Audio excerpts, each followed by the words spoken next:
Welcome back to the channel. What is going on with the Going Zone? Let's get straight into it. In May, former President Donald Trump traveled to Wisconsin, a battleground state crucial to his 2016 win and 2020 loss. The stakes are high. He made a few to match. We're going to give our police their power back, he told rally goers, and we're going to give them immunity from prosecution.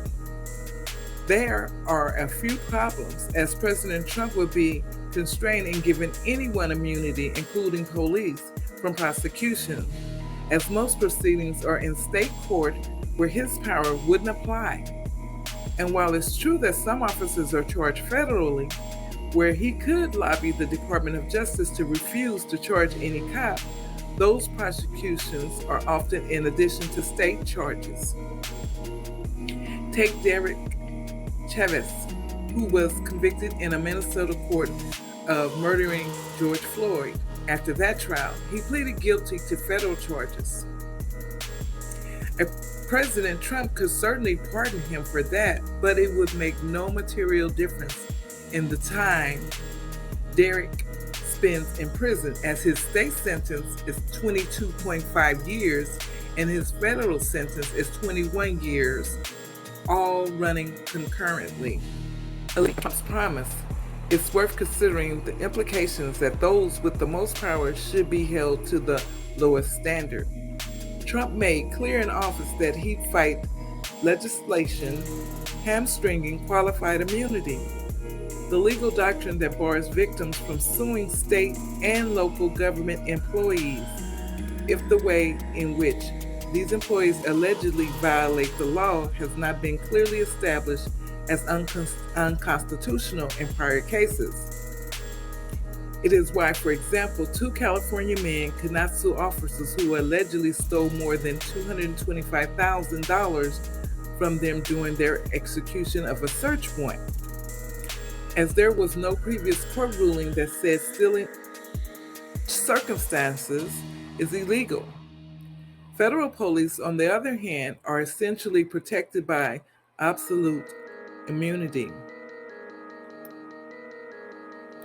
A common objection to qualified immunity reform is that cops will be bankrupt by lawsuit without it.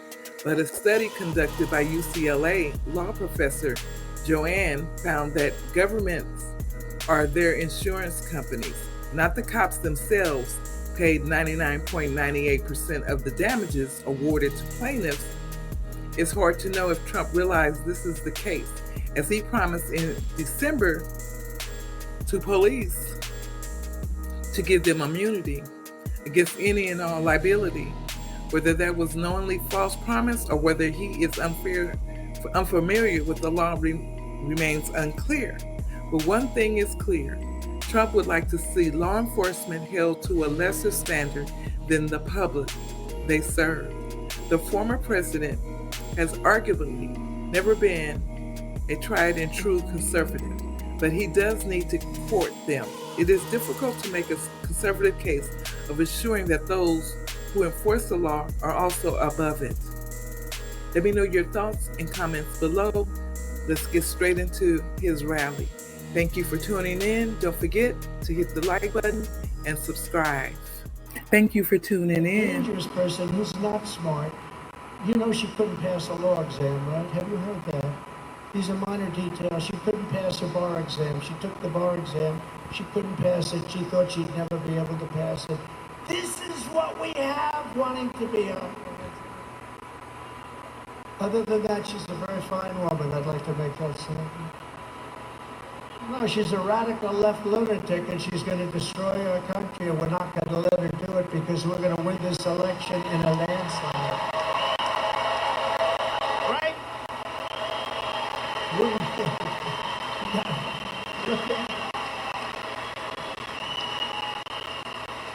Kamala supports ending cash bail nationwide. No bail. If you kill somebody, that's okay. Come back whenever you're ready. We'll give you a little trial. Put you in jail for about 2 days. Which means releasing violent criminals immediately after arrest right onto the streets.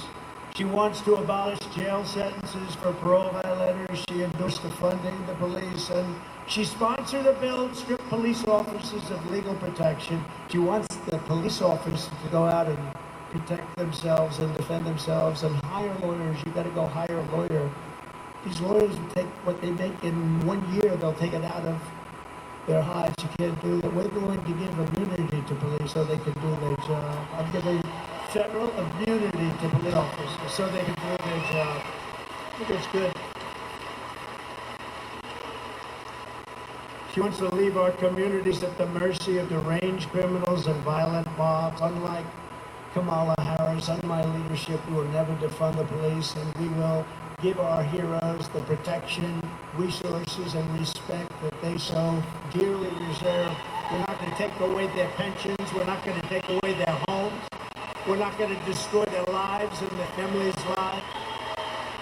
We are joined today by an incredible woman who I just met, took a picture backstage, Shannon Owen, the widow of Polk County Deputy Josh Owen last year.